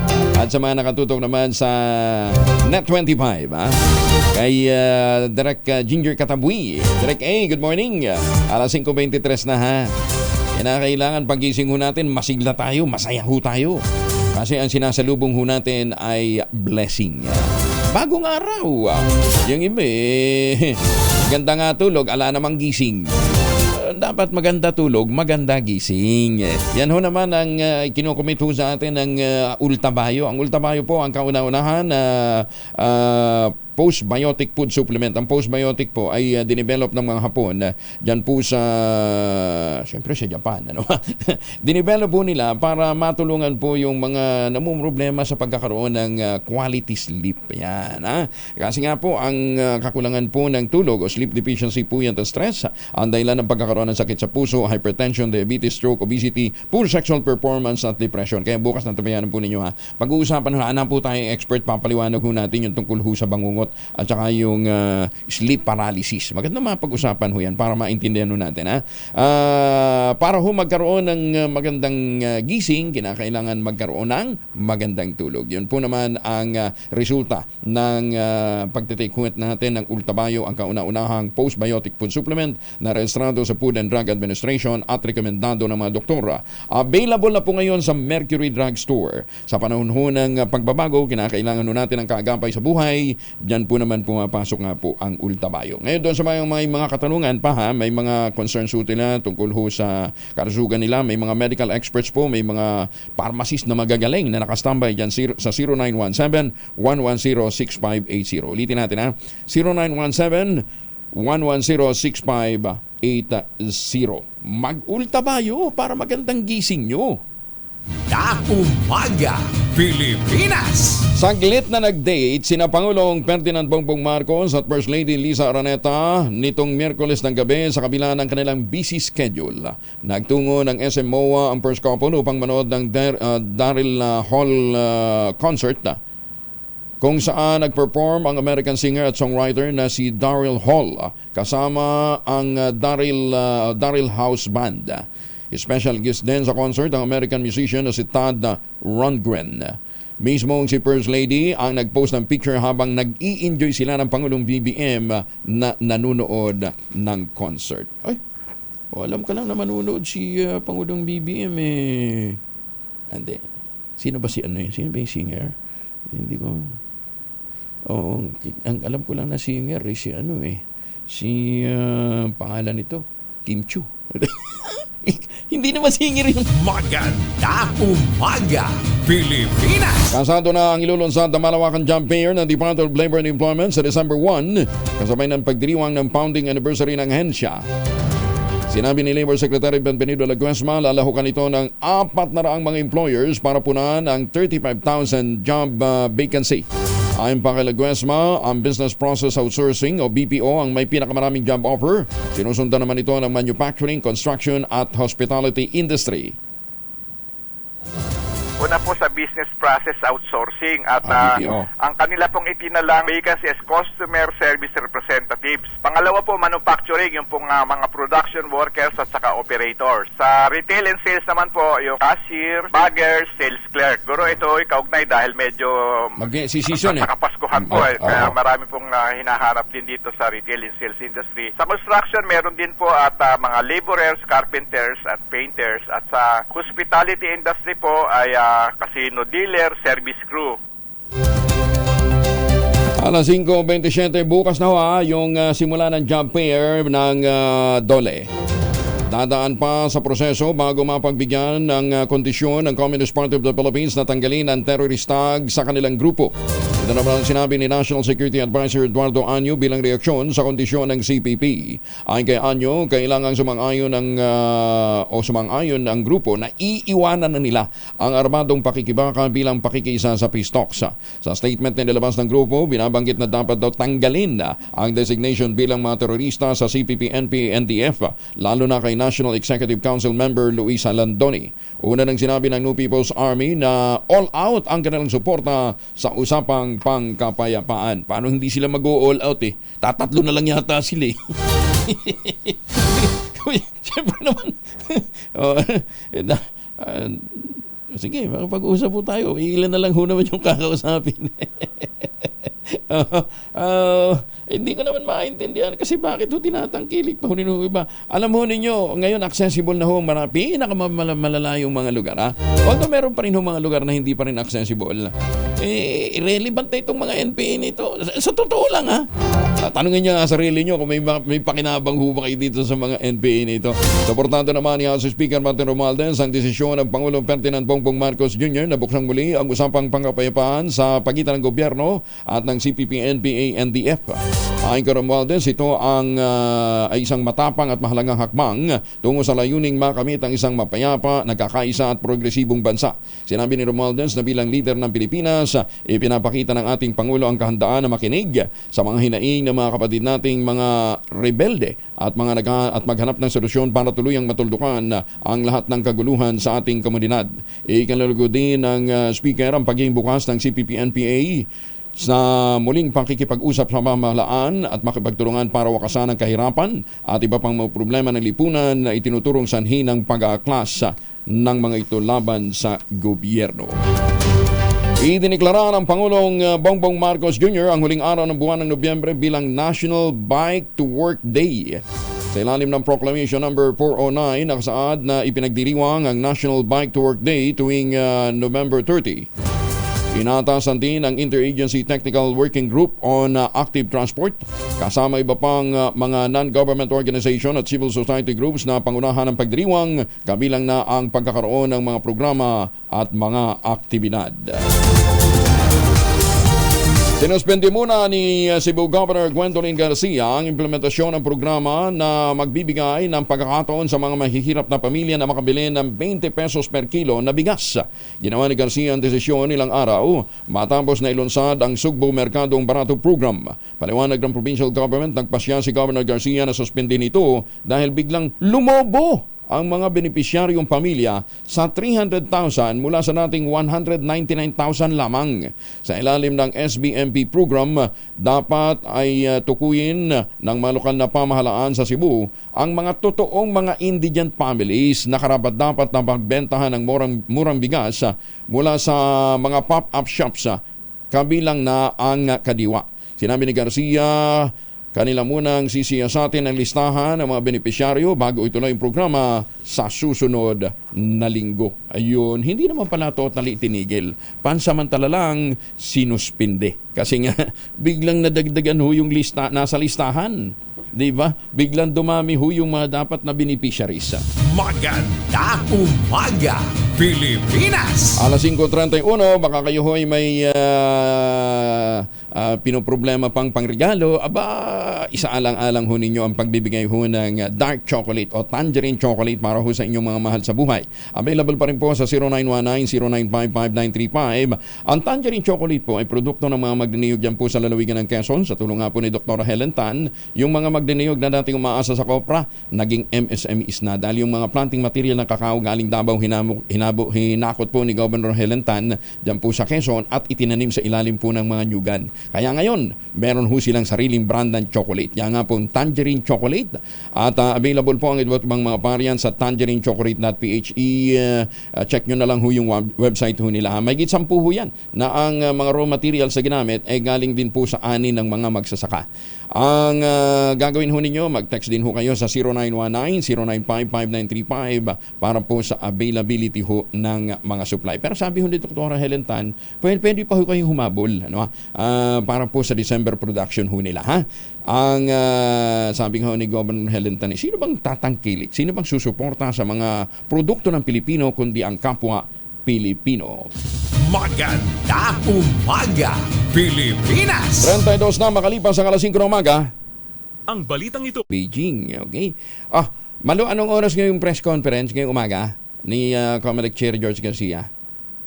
Wala pa sinabi. Pa-check mo nga kung anong oras para marami tayong gustong maliwanagan kasi kay Comelec Chair George Garcia. Ang sinasabi niya ho kasi yung desisyon nila na wag nang palahukin ang Smartmatic dito po sa lahat ng mga transaksyon ng Comelec walang kinalaman doon ho sa mga petisyon ng mga kumikwestiyon doon ho sa kredibilidad ho ng Smartmatic. Oo. Ano ho naging basihan? Kaya gusto ho nating matanong sana si Chairman. Kasi kung hindi ang basihan doon sa ni-raise na issue ni dating NTC Commissioner Rio, kasi nga naman, pagka yung naglamit nilang basihan, para din nilang kinestyon yung kanilang sarili dahil sinabi nila yung 2022 elections wala naging problema di ba? Sabi nila wala naging problema. Tapos pagka ang pinagbasihan ho nila yung naging petisyon ng nila Commissioner Rio, NTC Commissioner Rio, teka, mukhang may problema nga yata, sabi nyo nung una, walang problema. Huwag tapos ngayon, kakatigan ho ninyo yung petisyon. So, yun ho yung gusto nating malaman. Kung ano yung mga pinagbabasihan. Ngayon, kung ang sinasabi ho naman nila, yun daw pong, ang tawag dito, issue ni Angry Bird, si Andy, yung dating chairman ng Comelec, para naman yata, dahil daw ho doon sa may mga recent conviction. Na-verify na ho ba natin kung totoo yung conviction? Baka naman mamaya, produkto lang ho yan ng mga haka-haka at saka ng marites. Ang atin ho dito, para lang ho kung meron ho silang mga ganyan desisyon, hindi na ma-question sa Korte Suprema. Di ba? Kinakailangan yan ni foolproof. Di ba? Para nagkakaintindihan. Kung hahadlangan natin, hahadlangan. Pero pag sinabi, teka muna, nakialam ang Korte Suprema o hindi, para lang tayong bumigay doon sa pressure. Kasi nga, marami hong mga mambabatas na nagsasabi, huwag na natin kunin yung Comelec. Yung Smartmatic. Akala ko ba, independent body ho ang Comelec. Kaya, yun hong gusto nating maitanong kay Chairman George Garcia. Kaya lang sabi niya mamaya na lang daw ho natin ipukul yan sa press conference. Oo. Di ba? Meron na ho ba katibayan na na-convict ho talaga sa US Court itong si dating Comelec Chair Andy Bautista. Yun lang ho yung kinakailangan nating maintindihan. Bakit ho binaklis ang ang Smartmatic sa lahat ng mga transaksyon dyan po sa Commission on Election. Oo. Kasi may mga may mga provision ho ang Republic Act 9184, yung mga implementing rules ng RA 9184. Ang sinasabi ho naman ng Smartmatic, teka muna, naging compliant naman kami dyan. Ba't nyo ho kami di-disqualify? So, malaman ho natin kung ano ho talaga yung naging basihan ng COMELEC doon ho sa kanilang naging desisyon kahapon na i-disqualify na sa lahat ng transaksyon ng COMELEC ang Smartmatic. Yan ha. Antabayan na ho natin yung press conference mamaya. Mahalaga ho ito na maintindihan natin dahil tuwing eleksyon na lang sasabihin natin may Smart Magic. Di ba?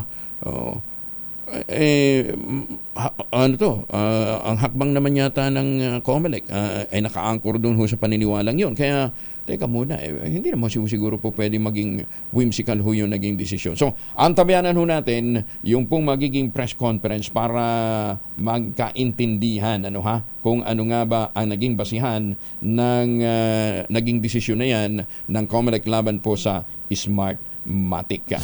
Maganda umaga, Pilipinas! 15 hanggang 20% ng mga public utility jeepney sa Metro Manila hindi rehistrado. Kaya nga ayaw nila ng modernization Dito lamang sa Pilipinas nakikita natin na yung pong yung mga tumututol, yung mga mahadlang sa pagsulong, ang siyang pinagbibigyan masyado ng puwang, ng kaluwagan. 15 to 20% hindi ho rehistrado. Ayon po sa Land Transportation Office. Ayon po ito sa tanggapan ni Assistant Secretary Vigor Mendoza. Ayon kay Mendoza, karamihan ng mga jeepney sa LTO compound ay hindi po ay nai-impound ho sa LTO dahil hindi po rehistrado. Plano ng kanilang ahensya na magsagawa ng motor vehicle inspection sa mga jeepney terminal at mga garahe upang ma-monitor ang mga hindi rehistradong mga sasakyan. At bilang hakbangan niya ay maaari nilang turuan ng mga driver at mga operator ng online registration. Ang objective ho nito ay para masiguro natin na roadworthy ho lahat ang mga tumatakbo sa mga lansangan. Pangalawa, kahit naman sana may insurance, hindi yung pagka, ikaw may nakagit-gitang kang jeep, pagkatapos nasagi ka. Wala kang habol kumisan dahil alam mo namang walang comprehensive insurance yan. Di sabihin mo, total may insurance ako. Bahala na lang yung insurance ko, kaput ulo ka na lang. Kaya nga iniiwasan mo Diba? Una, lugi ka na sa oras dahil makikipagtalo ka sa ang gagawin lang naman sa iyo. Boss, paano yan? Sabay kamot ulo. Diba? So, ay, naku po ito. 15 to 20% ho ng mga jeepney na tumatakbo, sabi ho ng LTO, ay hindi ho rehistrado. Kung hindi rehistrado, edi hindi rin ho sila compliant sa mga Euro standards. Pinawi naman ng Department of Health ang pangamba ng publiko kaugnay na tumataas na kaso ng respiratory illness sa China. Ayon sa Health Secretary na si Ted Herbosa, walang kinalaman ang COVID-19 sa pagtaas ng bilang ng mga Chinese na nagkakasakit bagkus ito ay dahil lamang sa malamig na panahon na nararanasan sa hilagang bahagi ng China. Nakikipag-ugnayan na niya sila sa China tungkol dito at nilinaw na walang dapat ikabahala mga Pilipino sa naturang sitwasyon. Sinabi pa ni Herbosa, hindi naman nakakapasok pa sa Pilipinas ang napaulat na respiratory illness na kumakalat sa China, lalo pat magkaiba naman ang panahon ng dalawang bansa. Nakahanda naman ang mga ospital sa Pilipinas sakaling magkaroon ng pagtaas ng kaso ng respiratory diseases. Ibuso ninyo ang inyong immune system. Yun ang pinakamaganda para malabanan ho natin ang malamig na panahon. Maganda umaga, Pilipinas! Alas 5:44 ang oras sa buong kapuluan. Nagustuhan nyo mabili dito sa Metro Manila. Patuloy ho yung alok sa atin ng Westchester Realty na sa kanilang mga proyekto dito po sa GA Tower 2. Kaya lang 20 units, less than 20 units na lamang po. Hindi ko nga alam kung may 10 units pa ho natitira. Ano ha? Basta less than 20 units na lamang po natitira dito po sa inaalok na mga units ng GA Tower 2. Ready for occupancy ho at 50,000 pesos all-in down payment para po sa natitirang mga units plus a chance to win 50,000 worth of appliances kung ngayon ho kayo bibili. Kaya ang gagawin ho ninyo, makipag-ugnayan sa 0996-501-5555 sa 0947-434-5555. Ito pa rin ang pangarap na magkaroon ng sariling bahay sa presyong abot kaya. Hindi ho kayo maliligaw pag hinahanap ho ninyo itong GA Tower dahil yung gilid ho niyan may napakalaking billboard ngayon ha. Ayan ha. Puntahan ho ninyo. Ang pinakamaganda, puntahan ho ninyo para makita ho ninyo na labi pa lang panalo na para kang bumili ng unit sa isang 5-star hotel. Ito pa rin ang pangarap na magkaroon ng sariling bahay sa presyong abot kaya at ang kagandahan ho nitong renovation na ginawa ho sa GA Tower talagang pinondohan ho ng Westchester Realty para mapaganda yung kanilang mga amenities. Ang rooftop nito, nandun yung swimming pool. Ano? Kaya pagka ikaw ay magsiswimming doon, diba? Si Superman lang pwedeng mambuhosa sa iyo. Kasi nandun sa taas eh. Ayan ha. Kaya ang gagawin ho ninyo, makipag-ugnayan sa 0996-501-5555 at 0947-434-5555. Sabi nga ni Ginoong Nico Valencia, stop renting, start owning. Ayan. Tawag na po o dili kaya puntahan nyo na para makita ho ninyo ng personal. Maganda umaga, Pilipinas! Naihabol yung mahiwagang tunog. Madam Elay, ala pa rin daw hong pumapasok na bagong mahiwagang tunog. Binala naman ni Pasig City Mayor Vico Soto ang mga opisyal at mga tauhan ng City Hall laban sa pagtanggap ng suhol. Ang babala ni Soto ay kasunod ng pagkakaresto ng isang empleyado dahil sa pagsusulisit at pagtanggap ng 10,000 pisong bribe noong nakaraang linggo. Ayon kay Soto, humingi ito ng 15,000 kung saan hindi ito unang pagkakataong ginawa ng nadakip na empleyado. Recidivist pala itong lang yan to. Inamin naman ang alkalde na siya ang nagrekomenda sa nasabing empleyado para sa isang posisyon sa City Hall. Kaya ayon, ang dumisiplina din ho sa kanya ay si Mayor Vico. Sana lahat ng mga mayor ganyan. Dito daw po sa San Miguel, merong 3 Maria, may 3 Marias daw ho dyan sa munisipyo na hindi ko alam kung ang nagrekomenda dito ay si Mayor din, ano ha. Pero Mayor, ito daw pong 3 Marias, kilalang kilala ngayon dahil sa kung makabili ho ng mga properties, hanggang Tagaytay, kalayo ng San Miguel, Bulacan, hanggang Tagaytay, namimili ho sila, namamakyaw. Yung isa daw dito, una nang nakasuhan ng Sangguniang Bayan sa Ombudsman. Dahil sa may problema ito sa disbursement. Kaya lang treasurer. Marami daw hong mga tao tumatahimik na lang doon kahit na alam nila yung sitwasyon kasi daw ang naging experience nila ipinasusundo sila sa pulis. Tinatakot pa. Kaya ngayon meron hong ganitong mga pagsisiyasat ho ang provincial government dyan po sa quarrying, dyan po sa ang tawag dito, San Miguel, Bulacan. Marami na hong nagpapaabot ng iba't pang mga impormasyon. Meron nga daw pong isang contractor inarkila daw yung kanyang backhoe at saka dump truck pero ang sabi daw ho ng lokal na pamahalaan, pwede yan basta ang diesel kami magsusupply. Ayos inarkila tapos sila magsusupply. Tapos ibabawas daw sa rental yung konsumo ng diesel. Teka, parang graft and corruption yata yan, okay. Dapat ho talaga itong mga ganitong klase ho ng mga ng mga pag-abuso nabubunyag ho sa publiko. Ayan parang yun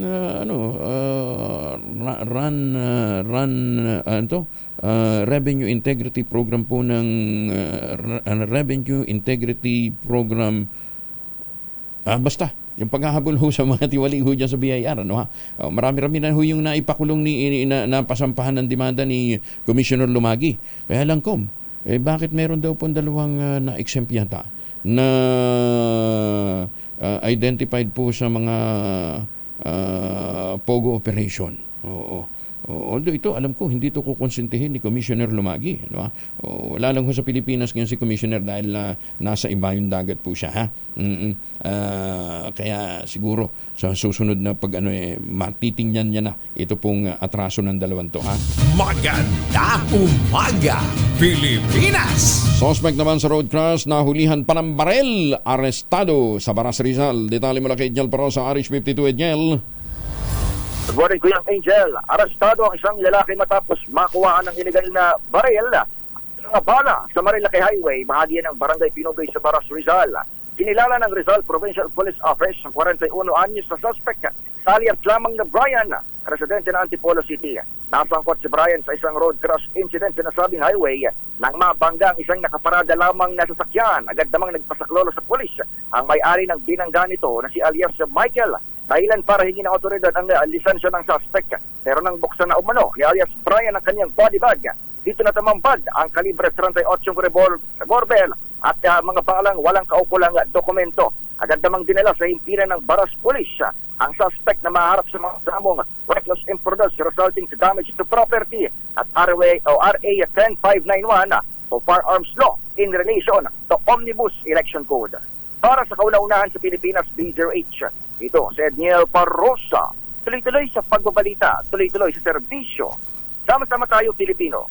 Maraming salamat, Edgel. Uy, para nga pala sa mga nag-iingat ho ng baril, ha? Hanggang ngayon pa ho yung gun ban, baka akala nyo, ha? Bukas pa ho lifting yan. Baka naglalakas-lakas kayo magbit-bit-bit-bit yan, madali kayo sa mga checkpoint, ha? Plano naman ng Manila Zoo na kumuha ng isa pang elepante mula sa Sri Lanka na magiging kapalit ni Mali. Si Mali ang naging main attraction ng Manila Zoo, namatay noong Martes nga po ng hapon. Ayon kay Manila Mayor Hani Lacuna, may alok ang Sri Lankan government na magbigay ng isa pang elepante sa Manila Zoo sa pamamagitan ng kinatawan nito na bumisita sa bansa. Kinumpirma ni Dr. Heinrich Patrick Peña Domingo, ang Chief Veterinarian ng Manila Zoo, namatay nga si Mali dahil naman sa heart failure. O dala din po ng kanyang katandaan. Ayun, pero dapat, di ba, ang mga elepante nandun sa gubat. Nandun sila. Kaya lang, nagiging pang ng tao, di ba? Kung talagang ikaw may malasakit sa kalikasan, di ba? Dapat yun ang dapat yun ang maging mindset natin. Pero kawawa din naman sila. Sabi nga nung sabi daw nung anak na nag-uusap yung marunong nag-uusap siguro sa kanilang lengguwahe yung nga yun yung may sa likod, yung may malaking bundok sa likod, tawag dun camel, yun sabi nung batang camel, Nay, bakit ba tayo may malaking dyan sa likod, umbok dyan sa likod, hindi cute tingnan. Sabi ng nanay, anong hindi cute? Ganda yan kasi diyan tayo kumukuha ng sapat na supply ng tubig. Pag tayo lumalakad ng mahaba sa disyerto. Yan ang ating survival tool para sa paglalakad natin sa disyerto. Sabi nung anak ng camel. Ganun ho ba? Napaka-importante pala niyan. Oo, napaka-importante niyan. Wala ho silbi yan dito sa loob ng zoo. Hindi naman natin yung magagamit, di ba? Tama naman yung baby camel, di ba? Kaya dapat yung natutuwa tayo, tinitingnan ho natin sila, pero di ba? Natutuwa ba naman yung hayop? Nakakulong ho sila, di ba? Sabi nga nila ibon mang may layang lumipad, kulungin mo man ay iiyak. Magandang umaga, Pilipinas! Ako tamang-tama, yan ho yung mga katagang naging bahagi din ho ng adhikain noon ni Andres Bonifacio. Sabay segue di ba? Nakipaglaban si Andres Bonifacio dahil hindi niya ginusto na tayo hong mga Pilipino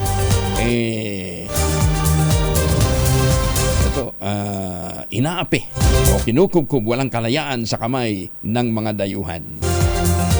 Di paano po, di Happy Bonifacio Day ho sa lahat ng mga kababayan natin, sa lahat ho ng mga nagdiriwang ng kanilang birthday, sa lahat ng may pangalang Andres, Andrea, Andy, Yan yung mga pangalan ho ng mga nagdiriwang ng birthday ngayon, ha?